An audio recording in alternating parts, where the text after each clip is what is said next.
दूसरा कोई सताता है ना तो दर्द कम होता है। कहते हैं ना, पिटता तो लोहा भी है, पिटता तो सोना भी है। सोनार के घर में सोने की पिटाई होती है और लोहार के घर में लोहे की पिटाई। आवाज ज्यादा कौन करता है? बोलो, मैया बताएंगी हमारी। आवाज ज्यादा किसमें होती है? जब लोहार के घर लोहा पिटता है तो बहुत आवाज लोहा करता है। सोनार के घर कब पिट जाता है पता ही नहीं लगता, जबकि पिटते दोनों। तो एक बार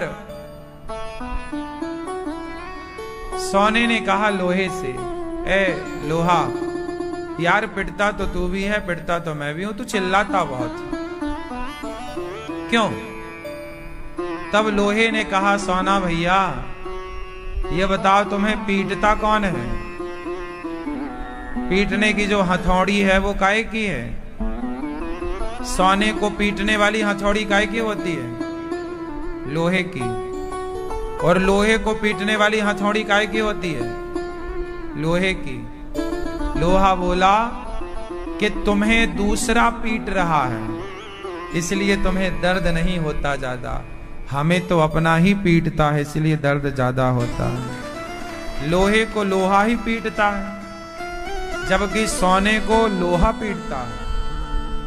तो दूसरे सताएं तो कष्ट ज्यादा नहीं होता, दूसरे परेशान करें तो परेशानी नहीं होती, पर जब अपने परेशान करें, अपने सताने लग जाते हैं तो कष्ट ज्यादा होता है। अपनों का दिया दर्द ज्यादा होता है। अपनों ने लूटा है हमें, गैरों में कहां दम था, मेरी कश्ती तो वहां डूबी जहां पानी कम था। कहते हैं भर अपनों के घाव भरते नहीं, है ना? दूसरा तलवार से मारे ना तो घाव भर जाते हैं, दूसरा गोली से मारे तो शायद गोली के घाव भर जाएं। भर जाते हैं वो घाव जो बनते हैं गोली से, पर वो घाव नहीं भरते जो बनते हैं कड़वी बोली से। गोली के घाव भर जाएं शायद, पर अपनों के द्वारा दिए गए घाव, है ना? जब अपना बेटा, जब अपना पति, जब अपनी पत्नी, जब अपना पुत्र सताता है, धुंधली बेचारी मर गई क्योंकि दूसरों ने नहीं परेशान किया, खुद के औलाद ने, जिसे पाल पोस कर बड़ा किया उसी ने। तो जब अपनों के द्वारा कोई सताया जाए तो बहुत कष्ट पाता है। क्यों? पड़ोसी सता रहा है तो दर्द कम है, पर अपनी औलाद सता रही है तो दर्द, बोलो, पड़ोसी सता रहे हैं और अपनी औलाद सता रही है, कौन सा दर्द ज्यादा होगा? जोर से, हैं? अपने। जब अपने सताते हैं तो दर्द ज्यादा, दूसरों का सताया। और एक बात और सच्चाई ये है, आज समाज में जितना भी दुख देखने को मिल रहा है वो दूसरों के द्वारा ज्यादा दुख मिल रहा है या अपनों के द्वारा? मैं आपसे पूछ रहा हूं, एक स्टडी कर लूं, समझ लूं। आप बताओ, आप भी तो अनुभव है, संसार में जी ही रहे हैं, कुछ आपका अनुभव बताओ कि आप दूसरों से ज्यादा परेशान हैं कि अपनों से? उत्तर दो, उत्तर दो। इसका अर्थ ये हुआ कि दूसरे तो दुख देते ही नहीं, ना के बराबर, मात्रा होगी भी तो कम। दूसरे तो दुख देते ही नहीं, दूसरों को आपसे मतलब क्या? दुख तो जब भी देगा तो अपना ही देगा। क्यों? बात सही है? बोलो, सही है कि गलत है? साची है कि लवरी है? साची है। सुनो, अब एक और बताओ बात कि स्त्रियों को सबसे ज्यादा दुख देने वाला कौन है? पुरुष वर्ग के द्वारा स्त्री दुखी होती है या स्त्रियां स्त्रियों के कारण दुखी होती हैं? स्त्रियों को दुख देने वाला पुरुष है या स्त्रियां हैं? जोर से, बिल्कुल निष्पक्ष बोलिएगा, कोई लांग लपेट नहीं, कोई स्वार्थ नहीं, निष्पक्ष बात करिए। स्त्रियों को पुरुष वर्ग सताता है कि स्त्रियों को स्त्रियां सताती हैं? जोर से। पुरुष तो यूं ही बदनाम है साहब, स्त्रियों को कभी पुरुष नहीं सताता। हाँ, दुशासन जैसे कुछ होंगे समाज में, हम ये नहीं कहते कि नहीं है। रावण जैसे कुछ होंगे समाज में, पर मात्रा 5% है। 95% नारियों को नारियां ही सताती हैं।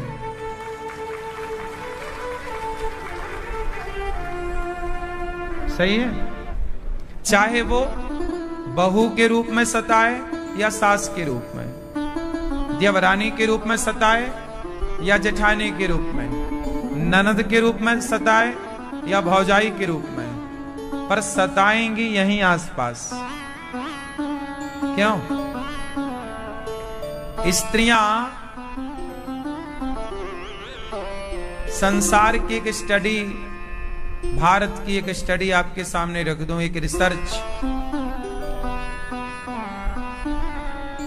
85 और 90% बहुएं कहती हैं कि हमारी सास अच्छी नहीं, और 90% सास कहती हैं कि हमारी बहू अच्छी नहीं। सही है? 90% जेठानियां कहती हैं कि बस हमारी देवरानी अच्छी नहीं है, और 90% देवरानियां बोलती हैं कि बस मेरी वाली जेठानी अच्छी नहीं है, तेरी वाली तो बहुत अच्छी है।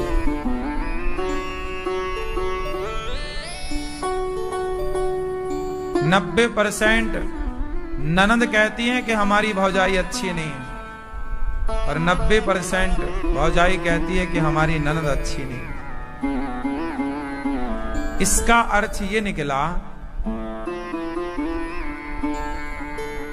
कि कबीरदास जी का एक दोहा पढ़ लो तो इस सारे चक्रव्यूह से हम निकल सकते हैं। सास को बहू में कमी दिखती है, बहू को सास में, जेठानी को देवरानी में, देवरानी को जेठानी में, ननंद को भौजाई में, भौजाई को ननंद में। इन सारे चक्रव्यूह से निकालने के लिए एक दोहा पढ़ूंगा कबीरदास जी का, आप बाहर आ जाओगे। बोलो मेरे संग। मैं एक दोहा सुनाता हूं आपको, फिर आप लोग अर्थ बताना हमें उसका अर्थ आता नहीं है ज्यादा, आप लोगों से मदद लेंगे हम। बुरा जो देखन में चला, बुरा न मिलिया कोई, जो दिल खोजा अपना, हमसे बुरा न कोई। क्या मतलब होगा? हमें लगता है सास बुरी है, बहू बुरी है, जेठानी बुरी है, देवरानी बुरी है, पर बुरा कौन है? बोलो जोर से। चोर जो होता है उससे ऐसे ही लगता है कि ये भी चोर है। चोर को ऐसा लगता है कि ये भी,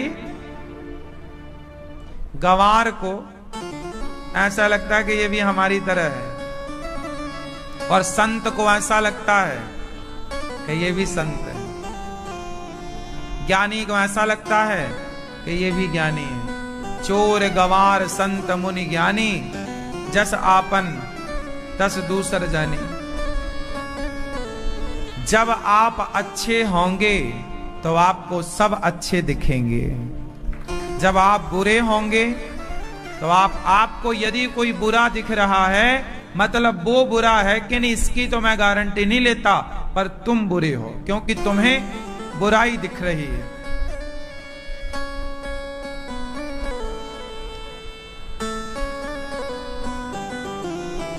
बताओ आपको क्या दिख रहा है?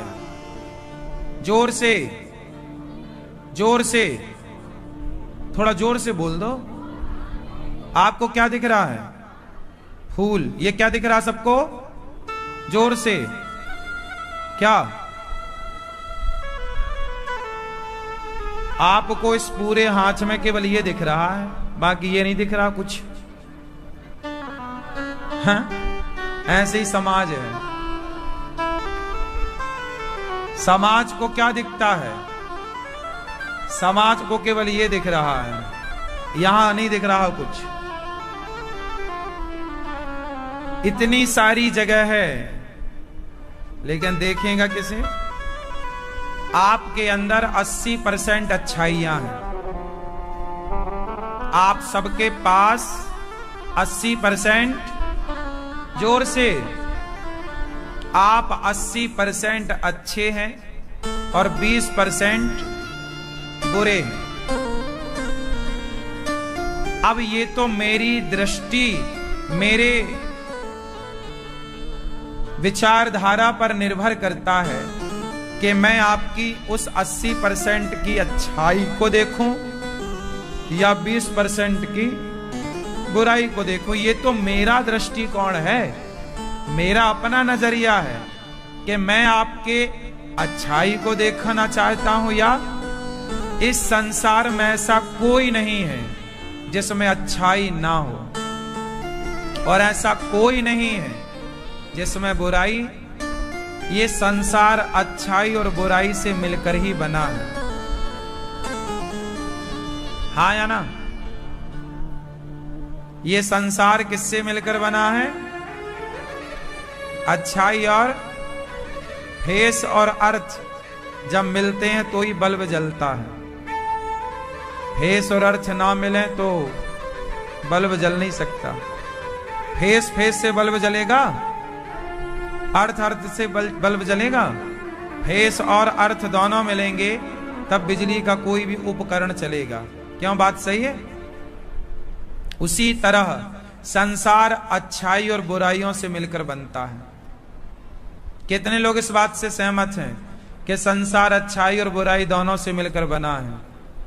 हाँ, किसी के भीतर अच्छाई ज्यादा है तो किसी के भीतर बुराई ज्यादा है, पर हैं दोनों।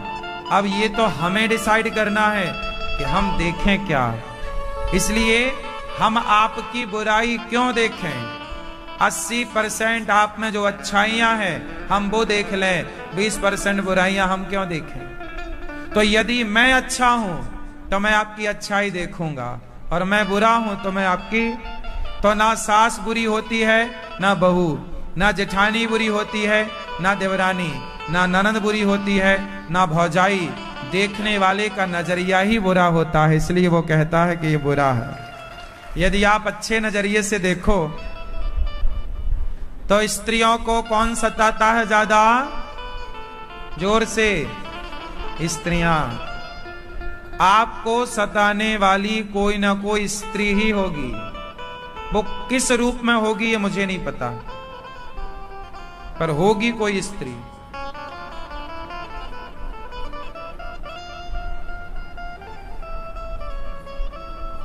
इसलिए पुरुष तो केवल बदनाम है बेचारा। क्यों? सही है? ये सताते हैं आपको क्या? नहीं।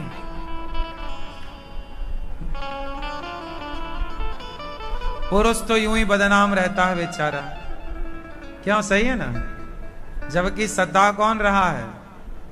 यदि स्त्रियां ही स्त्रियों का सम्मान करने लग जाए तो क्या मजाल कि कोई तुम्हारा बाल भी बांका कर ले।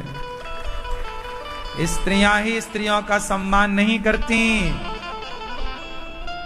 क्यों?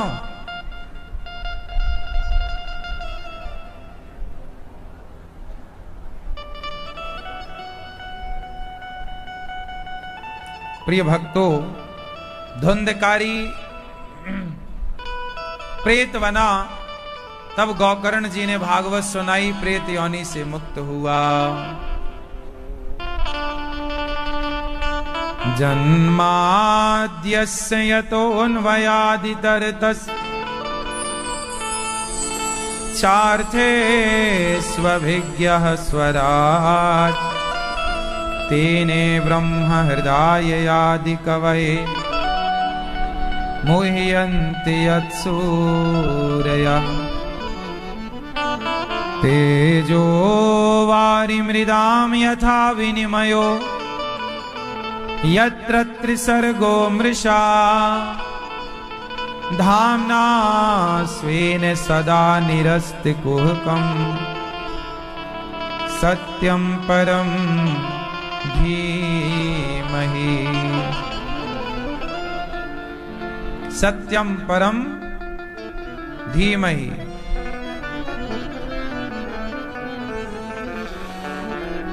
जन्माद्यस्य जन्म आदि यस्य जन्माद्यस्य जन्म आदि यस्य जन्माद्यस्य। भगवान श्री कृष्ण जो सृष्टि को उत्पन्न विष्णु बनकर ब्रह्मा बनकर पालन करते हैं, विष्णु बनकर संहार करते हैं, शिव बनकर, ऐसे भगवान श्री कृष्ण को हम सत्य स्वरूप जानकर सत्यम परम धीमहि उनका ध्यान करते हुए उनको धारण करते हैं, अपने हृदय में धारण करते हैं। भगवान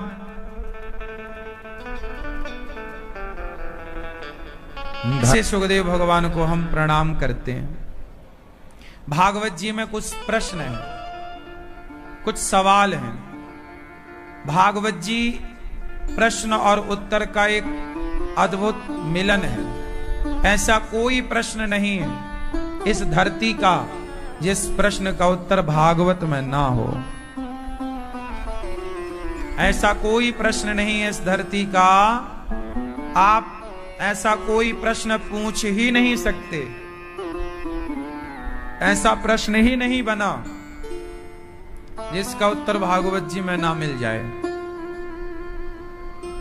चाहे वो आज की आधुनिक बातें हो, विज्ञान की बातें हो, साइंस भरा पड़ा है।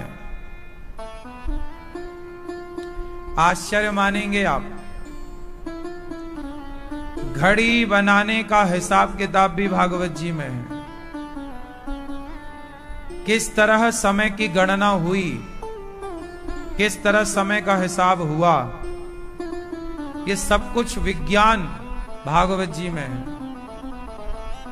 ज्ञान, विज्ञान, पाताल, आकाश, क्या छूटा है भागवत जी से? पाताल की बातें, आकाश की बातें, आज जहां साइंस पहुंचा नहीं वहां की बातें, अभी 1,00,000 साल तक साइंस अभी जहां नहीं पहुंचेगा वहां तक की बातें भागवत जी में लिखी हैं।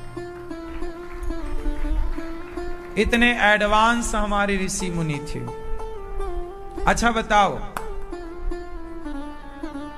अभी विमान है, फ्यूल डलता है उसमें ना, डीजल पेट्रोल, तब चलते हैं। क्या बिना डीजल पेट्रोल का कोई विमान है भारत में या दुनिया में? हवाई जहाज, हेलीकॉप्टर, क्यों? क्या बिना डीजल पेट्रोल का कोई है? नहीं। पर भागवत जी में के विमान का वर्णन है। उस विमान का नाम है कामग विमान। कौन सा विमान? जोर से, कौन सा? कामग। कामग उसका नाम इसलिए पड़ा क्योंकि वो डीजल पेट्रोल से नहीं चलता।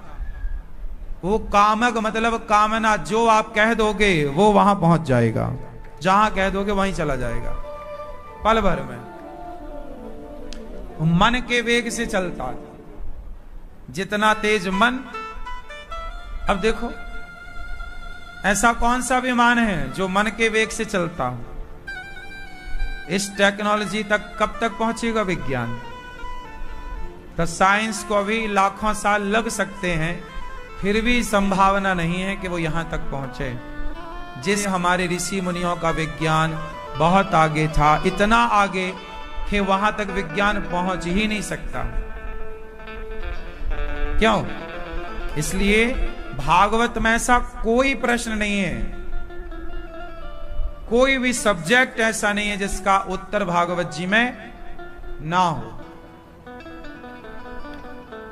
तो इसलिए हम आपसे यही कहेंगे कि आपको, बच्चों को भागवत भी पढ़ाया करो, भगवत गीता भी पढ़ाया करो, रामचरितमानस भी पढ़ाया करो बच्चों को। पढ़ो, पढ़ाओ। दिन भर व्हाट्सएप ना चलाओ, कोई ग्रंथ खोल के बैठ जाओ, कोई उपनिषद खोल कर बैठ जाओ, कोई धार्मिक पुस्तक लेकर बैठ जाओ। अच्छा, कुछ भी ना पढ़ लेना।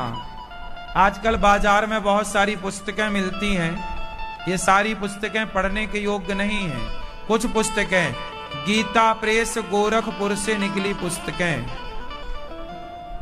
जो गीता प्रेस है, कुछ पुस्तकें हैं, कुछ प्रेस हैं जो धार्मिक सही कर रहा है। गीता प्रेस की पुस्तकें पढ़नी चाहिए। और मुझे नहीं लगता कि कोई, कुछ और है, बंबई छापा है, बंबई छापा में रामायण छपती थी पहले, पंडित ज्वाला प्रसाद जी के द्वारा एक रामायण आती थी बंबई छापा से, वो सब प्रमाणित है। बाकी आज वर्तमान में सबसे बढ़िया गीता प्रेस गोरखपुर की पुस्तकें। सब कुछ ना पढ़ना, वरना यदि गलत पुस्तक आपके हाथ लग गई और आपने गलत पढ़ लिया तो बेचारों का नाश हो जाएगा। वही है ना संगति। कुछ उपन्यास अच्छे हैं पर कुछ उपन्यास गलत है।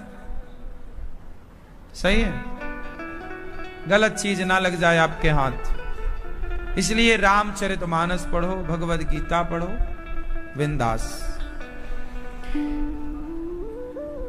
भागवत जी में कुछ सवाल हैं। मनुष्य का धर्म क्या है, भगवान के अवतार कितने हैं, धर्म किसकी शरण में गया, ये सारे सवाल।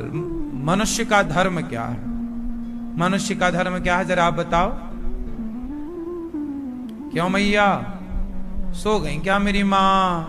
नहीं, बताओ धर्म क्या है? क्या है धर्म? धर्म किसे कहते हैं? हाँ हाँ, ये पीले भैया बताएंगे, चश्मा वाले। धर्म किसे कहते हैं?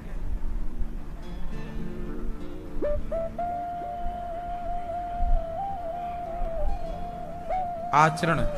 चश्मा वाले भैया, धर्म किसे कहते हैं? Who is धर्म? हाँ, कर्म को। पीछे वाले भैया, चश्मा वाले, छोटू हमारे प्यारे भैया, मेरा भाई, बोलो। कर्तव्य। कौन सा कर्तव्य? है? है? जीवन। जीवन का नाम धर्म है। किसका जीवन? बकरे का कि आदमी का? चश्मा वाले भैया, जीवन का कर्तव्य। उसने जीवन भी बोला, कर्तव्य आपने दोनों को जोड़ दिया। ये हो गई नकल चोरी। पीछे वाले हमारे दादाजी बताएंगे। हाँ हाँ हाँ, ज्ञान तो बूढ़ों के पास है। धर्म किसे कहते हैं? सत्य को ही धर्म कहते हैं बेटा। धर्म किसे कहते हैं? सत्य को। धर्म न दूसर सत्य समाना, आगम निगम पुराण बखाना। सत्य बोलना ही धर्म है। धर्म की 3 परिभाषाएं। आप 3 में एक भी बोल देंगे तो काम बन जाएगा। और बोलना बस नहीं है।